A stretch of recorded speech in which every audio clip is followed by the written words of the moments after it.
Hey there, Futures League fans. I'm Zach Perry, and it's time for the rundown. It's Monday morning, which means we've got a whole weekend of games to recap. 7 of them, in fact, so let's get started. We'll start on Saturday, Game 1, late inning drama out in Bristol. It was a 4-2 game most of the way through until the 8th inning where Alex Bowman, with a bases-loaded walk, great patience there to bring in the tying run, tie things up for Bristol 4-4. The Blues hadn't scored since the first inning. The very next at-bat, a ground out to first for Peyton Stevens, but Richard Brereton comes around to score, and they have the lead, 5-4 Blues. Brereton, again a first baseman, also threw 2 scoreless innings in relief with 5 Ks. Neil McDermott from Seton Hill for the Blues picked up his second save of the season, and the Blues beat the Pittsfield Suns 5-4 for their 3rd straight win of the season. Moving on to Game 2 on Saturday, it was Brockton taking on the Sharks out there across the island, and this one had quite a bit of offense. Brockton had a 5-run first inning, the Sharks with a 4-run 6th inning. It was 9-8 the Brockton Rocks with the lead in the 7th when they iced the cake with a 4-run 8th. Brockton eventually won by a total of 13-9. 8 of the 9 Rocks batters in their lineup came around to score at least once. 2 of the top performers in this game, the Sharks' Brian Ronai out of Yale went 2 for 5, a solo home run and 2 RBIs.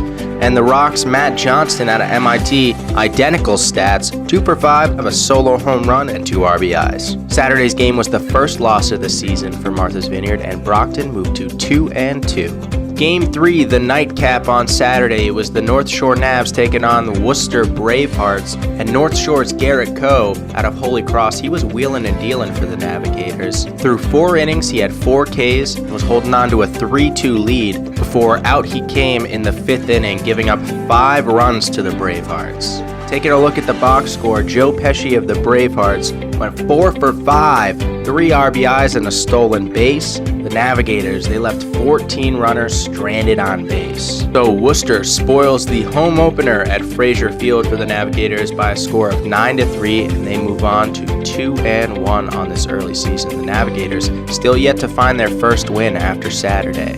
Now it's time to move on to Sunday, where we had 4 games, including a doubleheader. It was the Worcester Bravehearts taking on the Pittsfield Suns to start things. Patrick Gallagher out of Wagner for the Bravehearts took the mound, and boy did he have himself a game. 6 innings, only 3 hits allowed, 1 run, but it was unearned, and 4 Ks. Worcester helped his confidence going though, scoring a run in each of the first 4 frames. They went on to win 6-1, Pittsfield falling to 1-3 with 2 losses on this weekend, one in late inning drama to Bristol on Saturday, and this one against Worcester just couldn't get that offense going against Gallagher.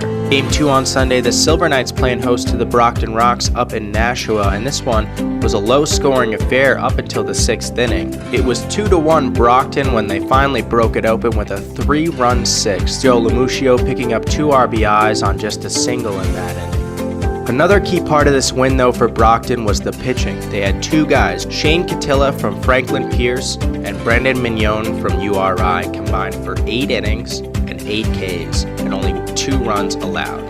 So Brockton picks up their 2nd win on the weekend, and the Silver Knights fall to 1-3. Now for games 3 and 4. It was a doubleheader out in Bristol between the North Shore Navs, who are 0-3, and the Bristol Blues, who have started off the season 3-0. And boy, these games were the most fantastic of the weekend. We'll pick things up in Game 1 late in the 7th inning. It's 2-1 Bristol. The Navs lead things off in the top of the 7th with a triple from Corey DiLoretto. Next at bat, DiLoretto comes around to score on a JP Knight single, tying the game at 2-2. A couple at bats later, JP Knight is down at 3rd. It's still 2-2. And an obstruction call brings JP Knight home from 3rd, moves everybody up. It's 3-2. We go to the bottom of the inning, and it's a 1-2-3 inning for the Navs. They bring home their first win of the season. They knock down the Bristol Blues.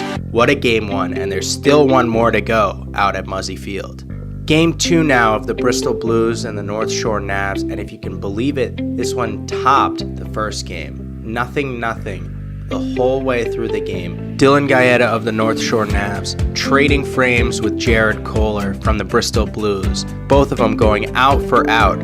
K for K. Kohler for the Blues nabbed 5 innings, 7 Ks, while Gaeta went 6 1/3 and 6 Ks. Now we go to the bottom of the 7th. The Blues